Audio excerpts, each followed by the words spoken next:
dia, amados irmãos, que a graça, a paz de nosso Senhor Jesus Cristo esteja sobre a vida de todos nós nesta manhã, mais uma manhã que estamos na presença do Senhor para juntos estudarmos a palavra de Deus, junto aprendermos a palavra de Deus.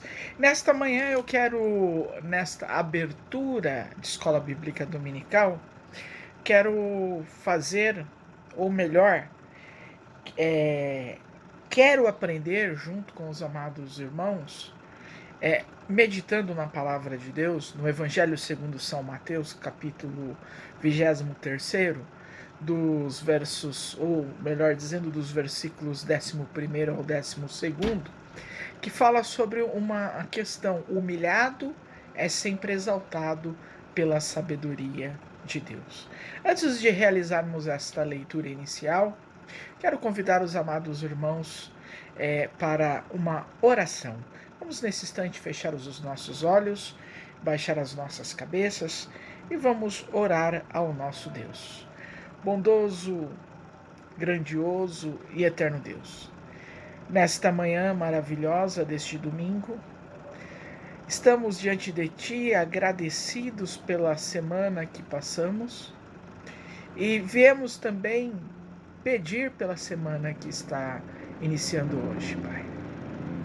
Pedimos à luz do Seu Santo Espírito que o Senhor nos abençoe nessa meditação, que o Senhor nos abençoe também através do Teu servo, Reverendo Carlos Alberto, na Escola Bíblica Dominical, na aula, melhor dizendo, na lição desta manhã, que o Senhor possa nos dar sabedoria e conhecimento cada dia mais da Tua palavra. Que o Senhor possa estar nos iluminando e nos abençoando em tudo que fizermos nesta manhã e nesse instante, para a honra e glória de Cristo Jesus. Amém.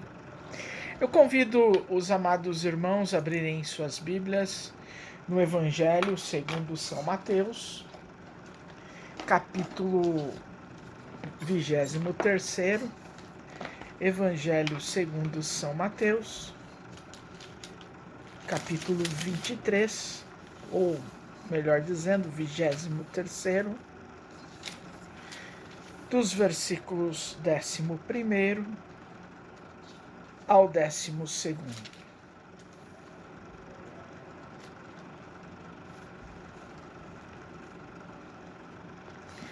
Diz assim a palavra do Senhor: mas o maior dentre vós será vosso servo. Quem a si mesmo se exalta, será humilhado, e quem a si mesmo se humilhar, será exaltado. Esses dois versos encontram-se na perícope, ou dentro de uma sessão em que fala sobre a seguinte temática: Jesus censura os escribas e os fariseus. Uma outra versão diz assim, que começa dizendo este texto da seguinte forma: pelo contrário, o maior dentre vós deve ser aquele que vos serve. Quem se exaltar será humilhado, e quem se humilhar será exaltado. Amados irmãos, o texto o qual nós escolhemos para esta manhã, que está dentro da nossa proposta nesse domingo, nesse quarto domingo de agosto de 2021, com os nossos corações palpitantes, porque principalmente no nosso estado nós já atingimos uma média de vacinação, de imunização da população, mas nós queremos, agradecidos, continuarmos estudando e entendendo a palavra de Deus. Jesus está ensinando aos seus discípulos, e a nós também agora no século XXI, diante dessas situações, nos dias de hoje, a termos cuidado com os mestres da lei, com os fariseus, e sobretudo ao observarmos a nossa própria vida, para que não nos tornemos um mestre da lei e um fariseu na vivência religiosa.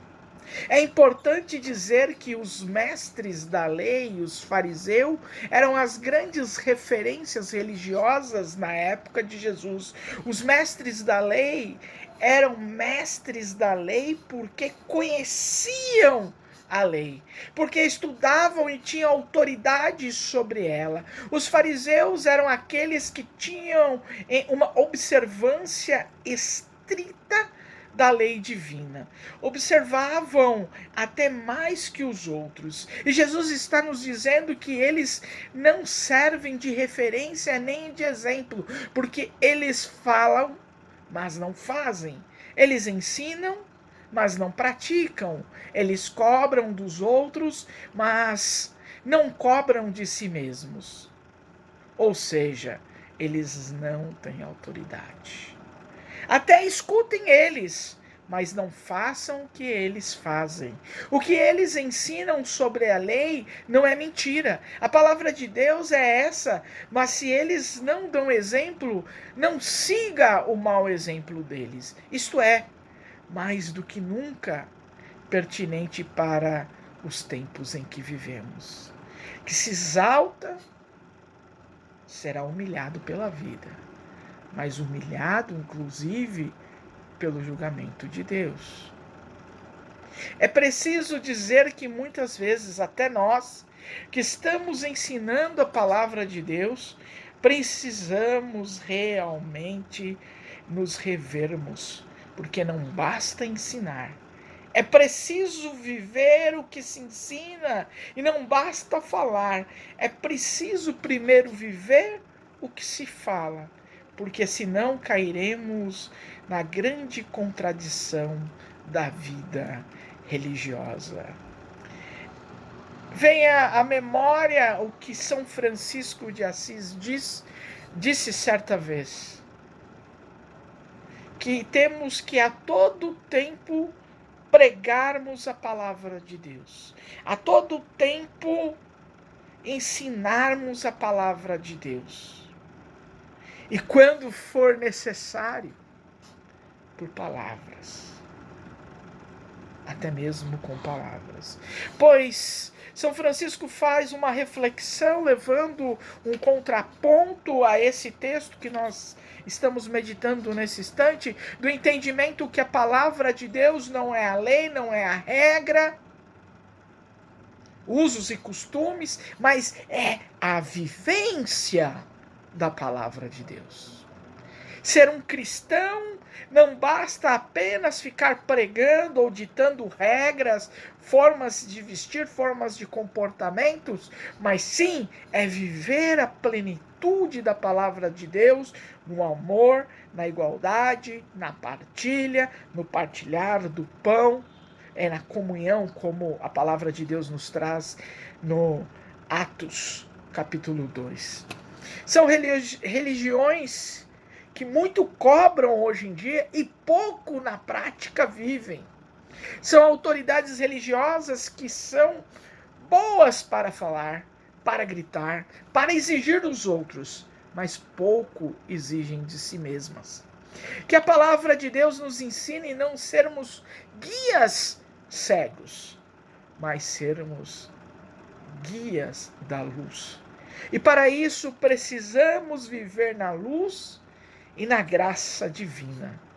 A primeira coisa que precisamos aprender é não sermos grandes, é não querermos ser importantes, é não querermos ser donos da verdade, que porque começamos a cair em contradição quando nos sentimos senhores do bem e do mal. Quando pegamos para nós a autoridade da verdade, achamos que sabemos tudo e que podemos tudo, que só passa pelo meu critério, que só a minha verdade é a verdade. Cuidado, muito cuidado. Aquele que se sente grande se torne menor.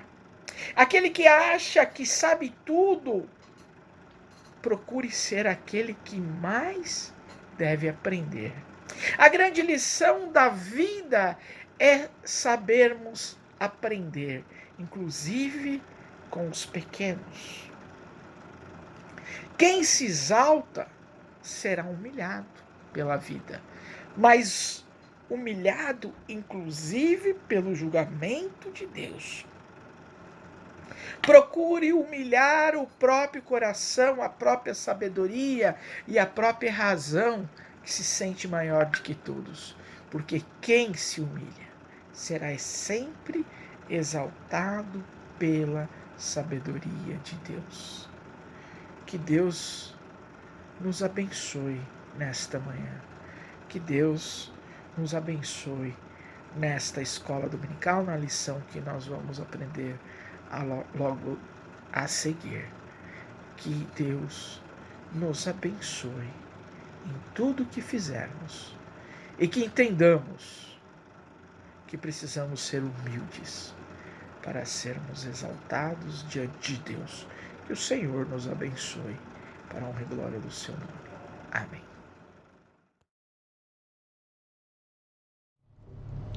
Meus irmãos, bom dia. Nós vamos iniciar a nossa escola dominical de hoje lendo em Mateus capítulo 28, os versículos 18 a 20. A palavra do Senhor nos diz assim: Jesus, aproximando-se, falou-lhes, dizendo: Toda a autoridade me foi dada no céu e na terra. Ide, portanto, fazei discípulos de todas as nações, batizando-os em nome do Pai, e do Filho e do Espírito Santo, ensinando-os a guardar todas as coisas que vos tenho ordenado.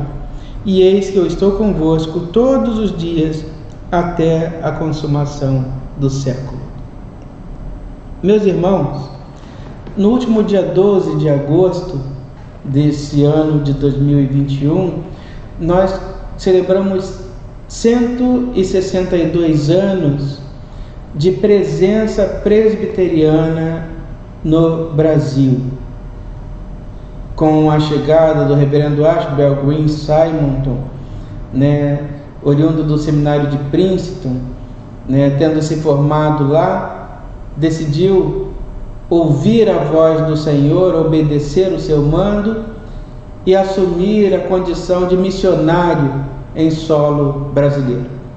Escolheu ele o Brasil como campo missionário e para cá veio, tendo chegado em 12 de agosto de 1859, desembarcando então nessa data no Rio de Janeiro, e aqui iniciando a sua tarefa missionária, seu trabalho missionário, pregou o Evangelho e uns poucos anos depois, no ano de 1862, ele, tendo recebido por batismo público a profissão de fé 8 membros, organizou a Igreja Presbiteriana do Rio de Janeiro e, assim sendo, iniciou desta forma esse presbiterianismo no Brasil.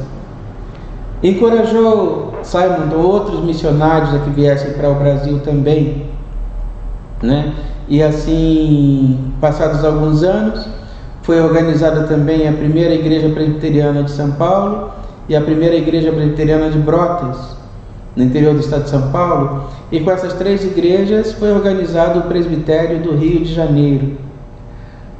Uma questão, meus irmãos, que traz alguma dúvida para o coração de alguns, que igreja presbiteriana aniversaria nesse 12 de agosto?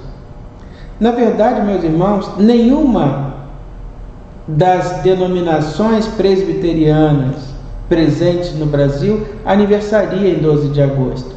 Em 12 de agosto nós comemoramos 162 anos de presença presbiteriana.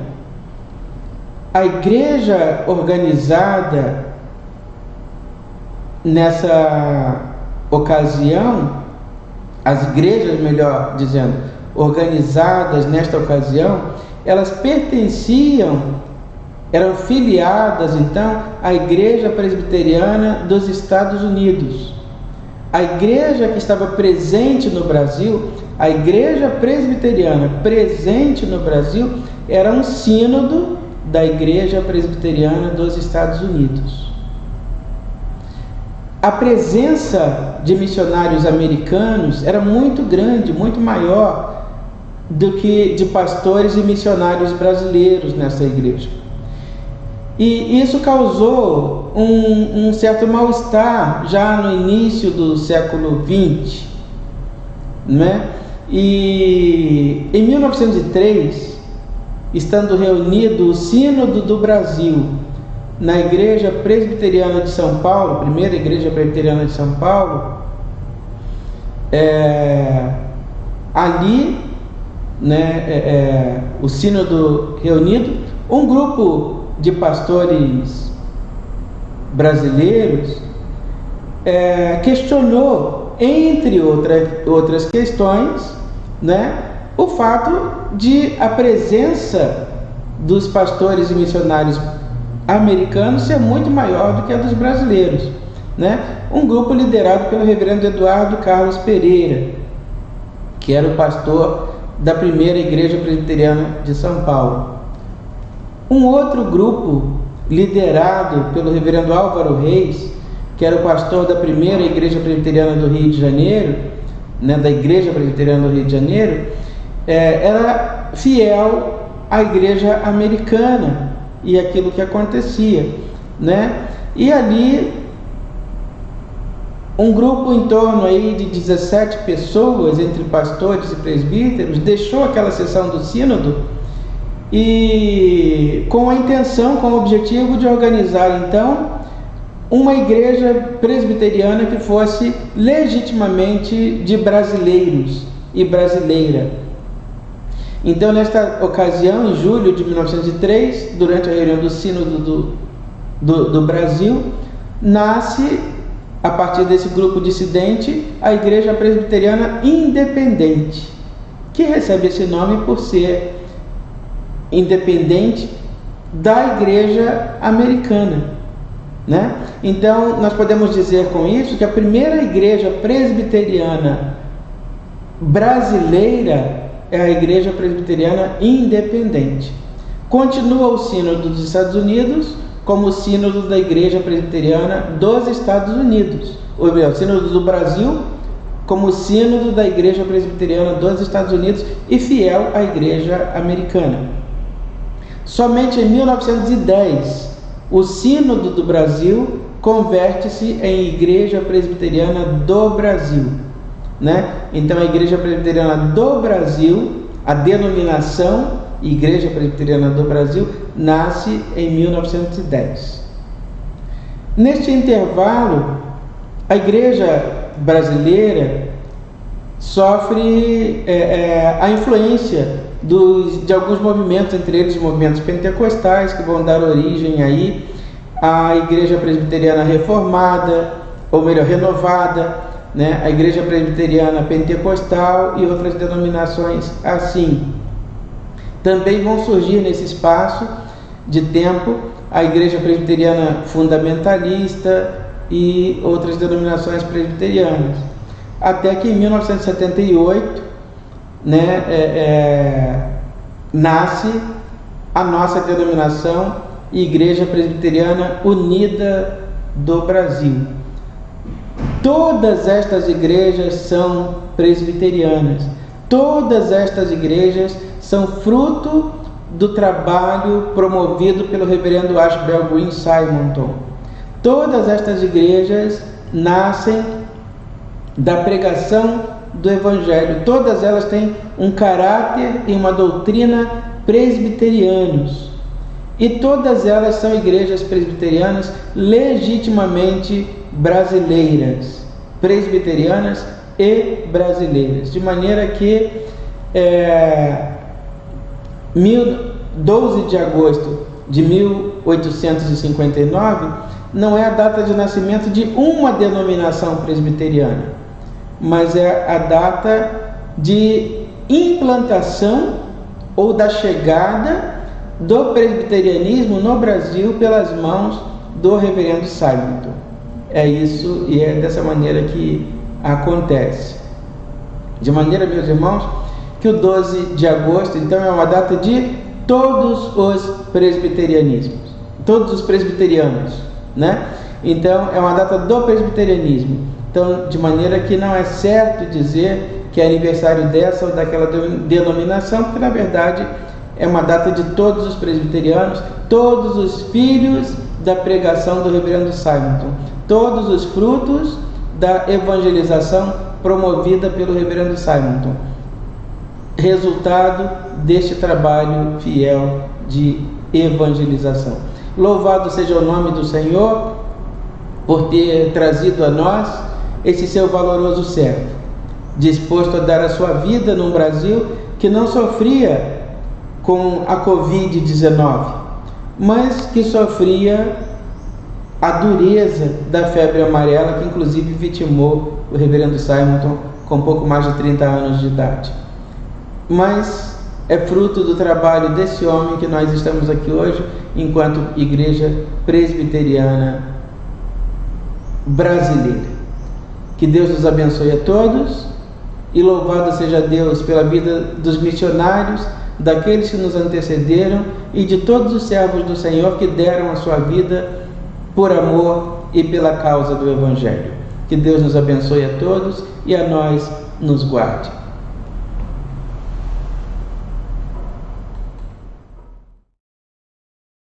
Amados irmãos, depois dessa abençoada escola bíblica dominical, dessa abençoada aula, nós nos despedimos, chegamos ao final de mais um estudo bíblico, de mais uma escola bíblica dominical.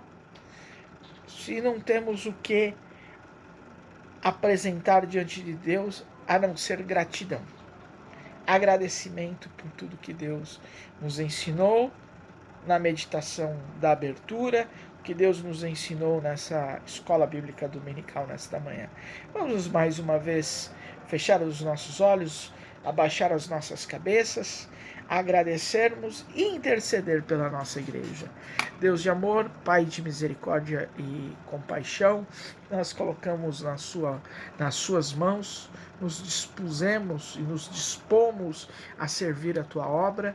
Somos gratos por tudo que o Senhor tem feito e realizado nas nossas vidas, na vida da nossa igreja, na vida dos nossos pastores, na vida, Pai, dos nossos presbíteros, presbíteras, dos nossos diáconos e diaconisas, da liderança da nossa comunidade, Pai. Pedimos pela vida daqueles que se encontram em um estado de enfermidade e pela vida, Pai, daqueles que estão precisando de emprego, para aqueles que estão precisando de uma organização financeira, daqueles que estão precisando, enfim, ó Pai, de diversas necessidades, ou melhor, de diversas soluções para os seus problemas, ó Pai. E muitas vezes os nossos problemas são diversos e aos nossos olhos grandes, e por muitas vezes aos nossos olhos aquele problema não terá fim, mas crendo e confiantes diante de Ti, confiantes do Teu querer, da Tua vontade, sabemos que o Senhor vai abençoar os Teus filhos, que o Senhor vai abençoar os Teus servos, ó Pai. Intercedemos, ó Pai, pela vida, Pai, daqueles irmãos que passam por um momento de enfermidade. Não apenas os nossos irmãos da nossa comunidade, mas como toda a humanidade, todos os cantos do mundo, ó Pai, que foram e estamos sendo atingidos pela pandemia, Pai, que é uma pandemia de nível global e que se espalha cada cepa nova rapidamente em todos os territórios, ó Pai. Sustenta-nos como Igreja de Cristo e ajuda-nos a termos sabedorias e sermos humildes para podermos ajudar os que necessitam, Pai. Que o Senhor nos abençoe ricamente em Cristo. Amém. Venho me despedir nesta manhã, neste momento dos irmãos, que todos tenham uma semana ricamente abençoada, uma semana de vitórias diante dos problemas, das lutas e das dificuldades que temos que enfrentar. partir de amanhã, no emprego, na escola, na faculdade, na própria igreja, na convivência familiar com os nossos irmãos, em todas as áreas das nossas vidas. Que sejamos abençoados e vitoriosos. Em nome do Pai, do Filho e do Espírito Santo. Amém. Amém. Amém.